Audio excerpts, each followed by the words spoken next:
Showdown in South America. Venezuela hasn't seen this much political protest in the past decade. Since the death of their president Hugo Chavez and his successor, things have not been going very well in the country. In spite of its incredible wealth, it still maintains third world status. And there's a lot of very frustrated Venezuelans with how the government is operating. Laurie Goldstein, Sun News contributor and Toronto Sun columnist, joins me. Obviously, this is a very similar situation we're seeing in other parts of the world. The first thing that a dictatorship will do, they will quelch they will put clamp down on the media.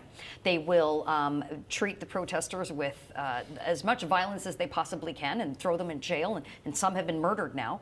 And it doesn't seem to be waning. So let's rewind the tape here a little bit, Laurie.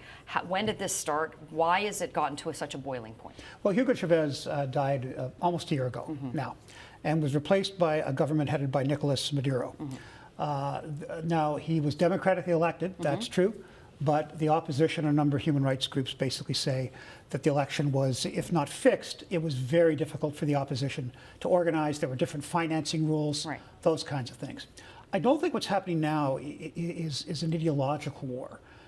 People in Venezuela, and many of them, the government says many of them are from the opposition, and that's true. But what's fueling this, because it's not just students now, it's the middle class, 56% inflation a year. Crime rate higher than most war zones in the world. Basic shortages of basic food supplies. So the government's response is that this is all the work of fascists.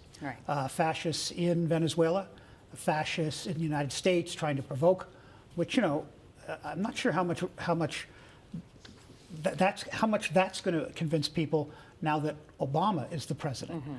Maybe, you know, when Bush was the president, Hugo Chavez he's the devil and all those kind of things.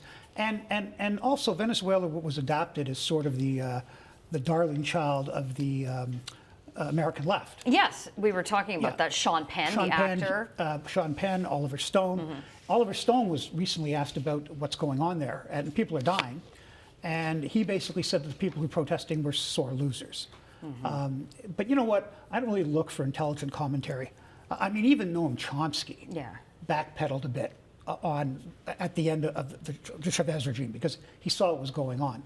But I think what we're seeing here is a normal, it's not a normal, but it's not an unusual street revolution by people whose lives are rotten. I've been to Venezuela. I was there on a sun trip years ago, and you mentioned third world country. And it has that typical thing in the third world where there are areas of immense wealth. And 2 blocks away, areas of immense poverty. The people we met were wonderful people. They were warm, they were friendly. But in any country, when inflation is 56%, which kills, that leads to shortages because nobody has money to buy anything. And I think for the new government to say that this is all the work of fascist dictators, well, as one human rights activist I was reading this morning said, they should look at the definition of fascism because they're doing things that the fascists do. They are, if they're not directly killing people, they're having their supporters kill people. They are jailing opposition members. Sudden disappearances. Those kind of things. It sounds awfully familiar than what we saw in Egypt. And they're controlling the media. The reason I think we're not hearing as much about it is because the American left never likes to admit that they made a mistake. And they, you know, people like Stone, Penn, those kind of people, they admired Venezuela because it rubbed its nose in the United States when George Bush was the president, right? And so they will talk about, well, how the revolution, the original one, has alleviated poverty among the poor. Yeah, but it's not being alleviated as quickly as other countries in that part of the world. And Venezuela has oil. I was going to say, there's no reason for this widespread poverty. The independently wealthy nation in which it is because of their oil resources. And, you know, we get frustrated here in Canada with the way they talk about our pipeline, like Keystone XL, and our ethical oil. I mean, this is not quite in that same category. So there's a lot of frustration there. But if they are so independently wealthy, how is it 56% inflation? How is it's not being distributed equally, obviously, amongst the average citizen? What that tells you is when a country with large fossil fuel resources cannot lift its people out of poverty. It tells you that there's widespread corruption. Now, I'm not suggesting that's all government corruption. Many of the people who oppose this government are not angels themselves. Right. That's certainly true. And this is a developing democracy. We always think that if there's an election, that means that there's democracy.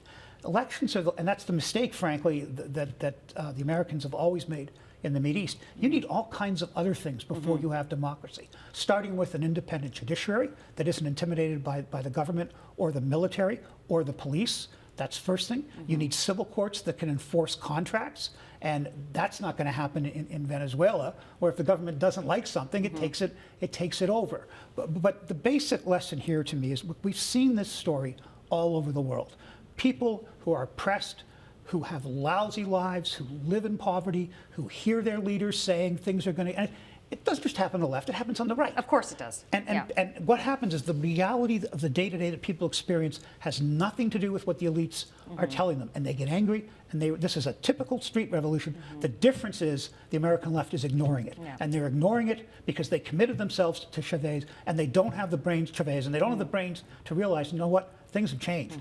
Things on the ground have changed. And I find people on the right do it too. People are suffering. Why don't we worry about that? You know, if we're going to worry about anything, yeah, put your ideology aside. Not like Oliver Stone, they're sore losers. They're sore losers. They live in cities where the murder rate is worse than in war zones. The value of their money is being depleted by 56% a year. They can't get diapers. They can't get basic foodstuffs. What do you mean sore losers? You know, like just call it, like just say, look, yes, there are fascist elements and that's but you know, listen to this government. Come on, you know, you've got to clean up your act. You've got to listen to your people. Absolutely. All right. Thanks very much, Laurie. Laurie Goldstein, Sun News contributor and Toronto Sun columnist, joining me in studio. It's a big development, of course, in Venezuela. We'll bring you much more on that in the coming days.